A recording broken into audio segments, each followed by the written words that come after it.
का स्वागत है दोस्तों। हम एक्सप्लेन करने वाले हैं बहुत ही latest web series the arc. यह एक साई-फाई वेब सीरीज है और आज हम इसके एपिसोड नंबर 1 की बात करेंगे। एपिसोड 1 की शुरुआत में हम बहुत बड़े स्पेसशिप को देखते हैं जिसका नाम आर्क 01 है। इस स्पेसशिप में बहुत सारे क्रू के मेंबर सोए हुए हैं और ये सभी क्रू के लोग स्लीपिंग चैम्बर में हैं। लेकिन स्पेसशिप पर कुछ हादसा हो जाता है। इसकी वजह से उसका स्लीपिंग चैम्बर अपने आप खुल जाता है। इस लड़की का नाम गार्नेट होता है। धीरे धीरे करके यह स्पेसशिप टूटने लगता है, इसलिए गार्नेट सभी लोगों के स्लीपिंग चैम्बर को ओपन कर देती है और सभी लोग यहाँ से उठ जाते हैं और ये सभी लोग स्पेसशिप के इस हिस्से को छोड़कर दूसरे हिस्से में चले जाते हैं और इस हिस्से को लॉक कर देते हैं। लेकिन एक औरत फिर भी स्पेसशिप के एक हिस्से में फंस जाती है और वह मारी जाती है। बाकी ये लोग सुरक्षित हो जाते हैं। लेकिन स्पेसशिप के मलबे से इनका राउटर घूमना बंद कर देता है, जिसकी वजह से इनके स्पेसशिप में जीरो ग्रेविटी हो जाती है और ये लोग हवा में उड़ने लगते हैं। ये लोग अंदर से ही अपनी टेक्निक की मदद से उस कचरे को राउटर से दूर करने की कोशिश करते हैं ताकि राउटर घूमने लगे और इन्हें ग्रेविटी मिल जाए। काफी मेहनत के बाद ये लोग इस काम में कामयाब हो जाते हैं और जो कचरा है वह हट जाता है और इनका राउटर फिर से घूमने लगता है। इससे ये सभी लोग सुरक्षित हो जाते हैं।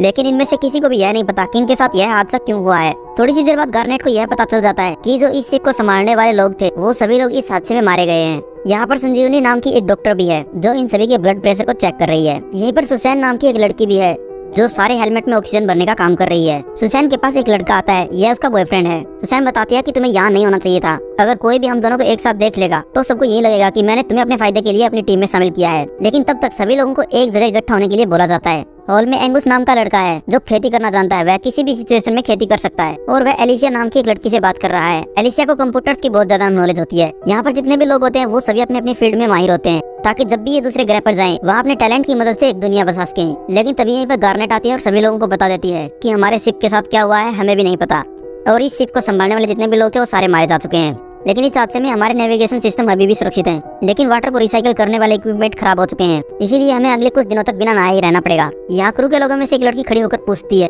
इस लड़की का नाम कैट है।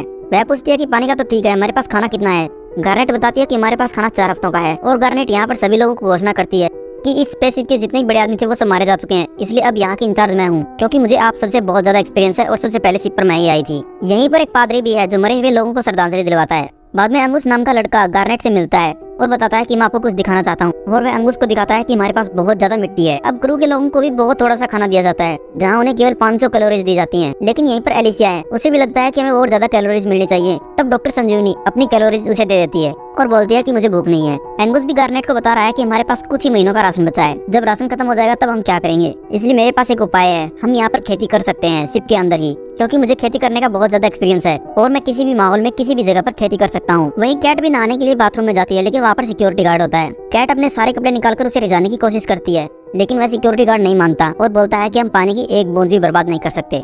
गार्नेट ने भी अंगुस की बात मान ली है और वे लोग अब यहाँ पर शिप के ऊपर खेती करेंगे और ये लोग सूरज की रोशनी के बिना ही इस खेती को करेंगे। टेरेंट भी अपनी फैमिली को बहुत मिस कर रहा है और वह अपनी फैमिली के पुराने वीडियोस को देख रहा है।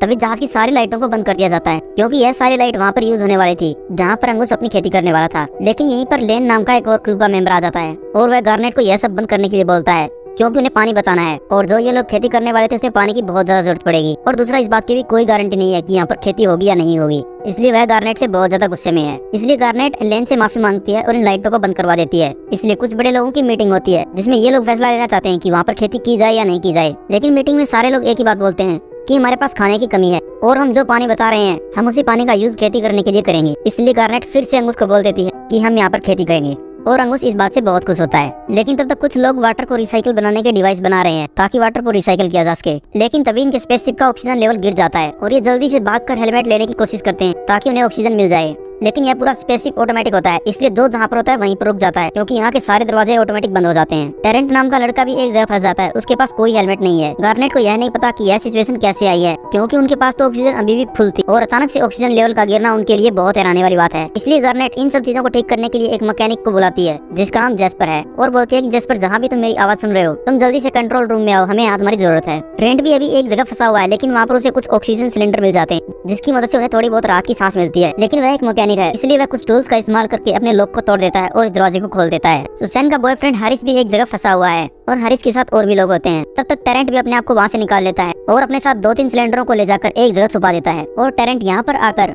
अपने टेक्निक की मदद से टूल का प्रयोग करके इनके लॉक को तोड़ देता है और यहाँ पर हारिस और उसके लोगों की जान बचाता है। जेस्पर को भी पकड़कर गार्नेट के पास लाया जाता है और वह उससे बोलती है कि तुम इस चीज को ठीक करो। लेकिन जेस्पर बोलता है कि मैं असली जेस्पर नहीं हूँ, मेरे पास तो उसका बस आईडी है और असली जेस्पर कहाँ है मुझे भी नहीं पता।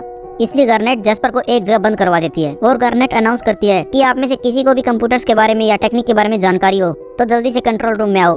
तब यहाँ पर एलिसिया आ जाती है जिसे कंप्यूटर्स की बहुत ज्यादा जानकारी है और वह उन कंप्यूटर्स को ठीक करना शुरू कर देती है और एलिसिया अपने टेक्निक और अपने टैलेंट की मदद से ऑक्सीजन लेवल को फिर से ठीक कर देती है। तब तक दो लोग बाहर जाकर जहाँ से ऑक्सीजन लीकेज हो रही है उसे भी बंद कर देते हैं और जो लोग ऑक्सीजन गिरने की वजह से घायल हो जाते हैं उन्हें जल्दी से हॉस्पिटलाइज किया जाता है। लेकिन बुरी किस्मत के चलते सुसैन का बॉयफ्रेंड हैरिस मारा जाता है और सुसैन इस बात से टूट जाती है। डॉक्टर संजीवनी टेरेंट को थैंक यू बोलती है क्योंकि टेरेंट की वजह से आज काफी लोगों की जान बची है, क्योंकि वो नहीं होता तो लोग नहीं टूट पाते।